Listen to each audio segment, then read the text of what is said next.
ఆలేరు నియోజకవర్గంలోని రాజపేట మండలంలో బంధువుల పెద్ద గ్రామ పంచాయతీకి రావడం జరిగింది. ముఖ్యంగా పొద్దున పేపర్ చూడగానే రైతుల పొలాలు ఎండిపోతున్నాయి అనే వార్త చూడగానే మన అధ్యక్షుడు సట్టి తిరుమలేశన్న గారికి తెలియజేయడం జరిగింది. అట్లాగే గ్రామ సర్పంచ్ గారితో మాజీ ఎంపీపీ గారితో కూడా మాట్లాడితే అన్న రండి ఒకసారి పరిశీలిద్దామని చెప్పి. వాస్తవానికి ఇక్కడ వచ్చిన తర్వాత ఏంటంటే ఈ ఒక్క గ్రామంలో దాదాపుగా 60-70 ఎకరాలు ఎండిపోతుంది అనగానే మరి పర్యటన చేద్దామని చెప్పి అందరితో మాట్లాడినాం. ఈ కార్యక్రమానికి విచ్చేసిన మా మండలాధ్యక్షుడు సట్టి తిరుమలేశన్న గారికి, జశ్వంత్ అన్న గారికి, మా సర్పంచ్ గారికి, మాజీ ఎంపీపీ గారికి, రామ్గోపాల్ రెడ్డి గారికి ఇప్పుడే మాతో జాయిన్ అయ్యి, ఎందుకంటే ఇక్కడ రైతుల పొలాలు ఎండిపోతున్నాయి అన్నప్పుడు భాస్కర్ కూడా మీతో పాటు కలిసి కూడా పోరాటం చేస్తానని వచ్చింది. భాస్కర్ కూడా స్వాగతిస్తూ అట్లాగే టీఆర్ఎస్కి గ్రామ టీఆర్ఎస్ నాయకులందరికీ కూడా నమస్కారాలు. వాస్తవానికి మా పెద్ద సారు కేసీఆర్ పాలనలో ప్రజలందరూ సస్యశ్యామలంగా ఉన్నాం, సంతోషంగా ఉన్నాం. ఈ చెరువు ఎప్పుడు కూడా ఈ దుస్థితికి రాలే. మరి కాంగ్రెస్ పార్టీ వచ్చిన తర్వాత పోయిన సంవత్సరం కూడా కొన్ని నీళ్లు విడుదల చేసిరు. గత పాలనలో ఏవైతే తపాస్పల్లిలో ఉన్న నీళ్లను కొన్ని మాకు ఇవ్వడం వల్ల కొన్ని వర్షం నీరు కొంచెం ఈ తపాస్పల్లి నీళ్లతో పోయిన సంవత్సరం నిండింది. మరి ఇంతకు ముందున్న ప్రాజెక్టులో నీళ్లను వదిలిపెట్టేసి ఈ నియోజకవర్గానికి దాదాపు 1000 చెరువులను నేను ఈ నీటితోటి కాళేశ్వరం నీళ్లతో నింపినా, కానీ ఇది కాళేశ్వరం నీరు కాదు, అక్కడేదో ఎల్లంపల్లికి వెళ్ళి వచ్చిందని చెప్పినావు. మరి ఈసారి సైంటిస్టులు ఇట్లా అందరూ చెప్తా ఉన్నారు, ఎన్నెన్నో వచ్చింది, రైతులు ఇబ్బంది పడతారు, జాగ్రత్తగా ఉండాలని పదే పదే చెప్తున్నప్పటికీ కూడా ఈ రోజు వరకు కూడా మీరు కాళేశ్వరం పంపులు ఆన్ చేయలేదు, అట్లాగే దేవేదుల పంపులు కూడా ఆన్ చేయలేదు. గత వారం రోజుల క్రితం చూసినాం ఏంటంటే దేవాదుల నుండి నీటిని పంపులు ఆన్ చేసినామని చెప్పి. తక్షణమే తపాస్పల్లి ద్వారా కొన్నే చెరువులను, బొందుగుల చెరువులను ఈ నియోజకవర్గంలో ఎంతవరకు వీలైతే ఆ చెరువులన్నీ కూడా నింపాలి.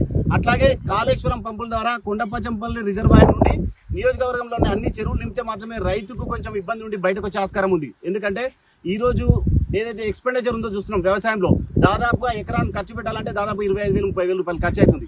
మరి ఇంత శ్రమోడ్చి అప్పులు తెచ్చి కష్టపడి నాటేసిన తర్వాత నాటేసిన 20 రోజులకే ఎండిపోతున్న సందర్భం చూస్తున్నాం. ఇప్పుడే పొలాలన్నింటి కూడా పరిశీలిస్తున్నాం. ఈ ఒక్క ఊర్లోనే 60-70 ఎకరాలు ఎండిపోయింది ఇప్పటికీ. అంటే దాదాపుగా ఇంకొక 100 ఎకరాలు ఎండడానికి రెడీ ఉంటుంది. కాబట్టి స్థానిక శాసనసభ్యులు ప్రభుత్వ వైపు పదే పదే మీరు కూడా చెప్తా ఉంటారు, నేను రేవంత్ రెడ్డి గారు నేను ఏది కోరుకుంటే అది ఇస్తానన్నారు. తక్షణమే ఈ నియోజకవర్గంలోని రైతుల కోసం, నీకోసం కాదు రైతుల కోసం ఖచ్చితంగా కూడా నీటిని విడుదల చేయాలి అని చెప్పి ముఖ్యమంత్రి గారితో పర్మిషన్ తీసుకొని, ఇరిగేషన్ శాఖ ఉత్తమ్ కుమార్ రెడ్డితో పర్మిషన్ తీసుకొని ఖచ్చితంగా కూడా మన నియోజకవర్గానికి నీళ్లు తీసుకొచ్చే బాధ్యత నీదే. ఎందుకంటే పదే పదే నువ్వు ఇచ్చిన హామీలు ఏమైతున్నాయో చూస్తున్నాం. గతంలో మన ముఖ్యమంత్రి గారు వచ్చిన సందర్భంలో మొదటిసారి ఐబిఎన్లో ఇంటర్వ్యూ చేస్తే నేను 6 నెలలు కడుపు కట్టుకుంటే అన్నీ చేస్తానవు.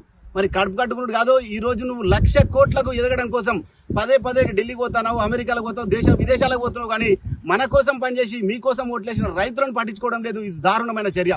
ఖచ్చితంగా కూడా కాంగ్రెస్ పార్టీని హెచ్చరిస్తా ఉన్నాం.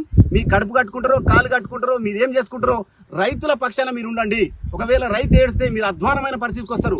మీరు లక్కీ నెంబర్ అంటారు కదా, కేవలం మీరు సింగిల్ డిజిట్కి వచ్చి మీ 9 సంఖ్యతోటే మీరు ఆ లేని పరిస్థితి కూడా మీరు క్రియేట్ అవుతుంది. కాబట్టి ప్రజలందరూ కూడా మీకు ఓట్లేసిరు. కాబట్టి ఇదంతా గుర్తులో పెట్టుకొని అన్ని ఊర్లు తిరుగుతున్నాం. అన్ని ఊర్లలో కూడా ఇబ్బందులు ఉన్నాయి. రైతులు చాలా బాధలో ఉన్నారు. మీరు ఇచ్చిన అమలు కాని హామీల కోసం ఆశపడరు. ప్రజలంటూ ఎప్పుడు కూడా అధికార పార్టీలోకి వచ్చిన తర్వాత చేస్తామంటే కొంత ఆశ ఉంటుంది, అయ్యో నాయకులు చేస్తారు మేము బాగుపడతాం కదా అని. నిరుద్యోగుల విషయంలో కానీ, ఉద్యోగుల విషయంలో కానీ అక్రమాలకు గురైపోతుంది. ప్రజలందరూ కూడా ఏడుస్తున్నారు. ఆ ఏడుపు మీకు మంచిది కాదు. కాబట్టి ఇప్పటికైనా ముఖ్యమంత్రి గారు విదేశీ పర్యటనలు మానుకొని తెలంగాణ రాష్ట్రంలో ఏం జరుగుతుంది, రైతులు ఏమనుకుంటారు నీ గురించి ఒక్కసారి ఆలోచించాయి. నీవు నీ కుటుంబం 1,00,000 కోట్లకు పరిగెత్తడం కోసం అందరిని ఎండగడుతున్నావు. ఈ ప్రాంతంలో 22A కింద ఉన్న భూములు ఎప్పటి నుండో దున్నుకుంటా, గత 50 సంవత్సరాల నుండి దున్నుకుంటా భూములు కూడా ఒకవేళ పెళ్లికి 10 గుంటలు అమ్ముకుందామంటే కూడా అమ్ముకునే పరిస్థితి కూడా క్రియేట్ చేసినావు. అధ్వానమైన దోపిడీ రాజ్యం నడుస్తుంది. కాబట్టి ఇది ప్రజాపాలన కాదు, ప్రజా అంతక పాలన. కాబట్టి ఇప్పటికైనా మీరు ప్రజల పక్షాన్ని ఆలోచించండి. మేము కూడా తీవ్రంగా ఖండిస్తా ఉన్నాం. మా బీఆర్ఎస్ పార్టీ ఖచ్చితంగా కూడా ప్రతి గ్రామంలో ఎక్కడైతే ప్రజలకు అన్యాయం జరుగుతుందో మేము పోరాటం చేస్తాం, మిమ్మల్ని ఎండగడతాం. మీరు పదే పదే చెప్పుకుంటూ మేమేదో సాధించినాం, మేమేదో చేసినాం అనుకుంటున్నారు. ఈ రోజు వరకు కూడా మీరు ఇచ్చిన ఇందిరామాల్లో కేవలం 3,40,000 మాత్రం ఇచ్చారు. ఏ ఒక్కరికి కూడా పూర్తి చేయలేదు. ఒక ఇల్లు కట్టడానికి దాదాపు 20 లక్షల రూపాయలు ఖర్చు అవుతుంది. మీకున్న స్కీమ్లలో ఇది ఒకటి మాత్రం నడిచింది. మీరు అలాగే ఉచిత బస్సు ఒకటి ప్రవేశపెడుతున్నారు, దానికి కూడా సరైన నిధులు ఇవ్వట్లేదు. ఒకరికి కూర్చుంటే సీట్ ఉంటుంది లేదు. కాబట్టి ఇప్పటికైనా మీరు ఏవి అయితే హామీలు ఇచ్చిరో, ఏ హామీలు ఇచ్చి మీరు ప్రభుత్వంలోకి వచ్చిరో వాటి మీద దృష్టి పెట్టి మీరు ఇప్పటికైనా కూడా ప్రజలకు హామీలు నెరవేర్చే రకంగా ప్రయత్నం చేయాలని చెప్తున్నాం. అట్లాగే సాగునీరు కోసం మీరు తక్షణమే ఆలోచించాలి. అట్లాగే తాగునీరు కూడా గత 3 రోజులకు 4 రోజులకు వస్తుంది కాబట్టి అలా కాకుండా స్వచ్ఛమైన తాగునీరు అందించాలి.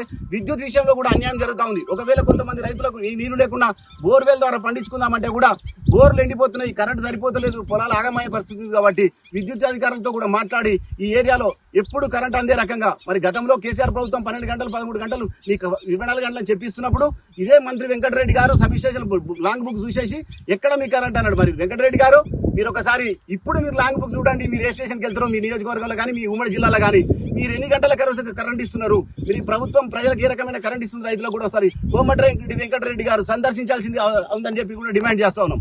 కాబట్టి అందరం కూడా ఒక రకంగా ఉందాం, ప్రభుత్వం మీద ఒత్తిడి తెచ్చుకుందాం, మనం నీళ్లు తెచ్చుకునే పోరాటం చేద్దాం. ఖచ్చితంగా కొంత టైం ఇచ్చిన తర్వాత మాత్రం మనం తపాసుపల్లి నుండి పాదయాత్ర చేసుకుంటూ తపాసుపల్లి నుండి మనం ఈ ప్రాంతంలో నీళ్లు వచ్చే రకంగా ప్రయత్నం చేస్తామని తెలుస్తున్నాం.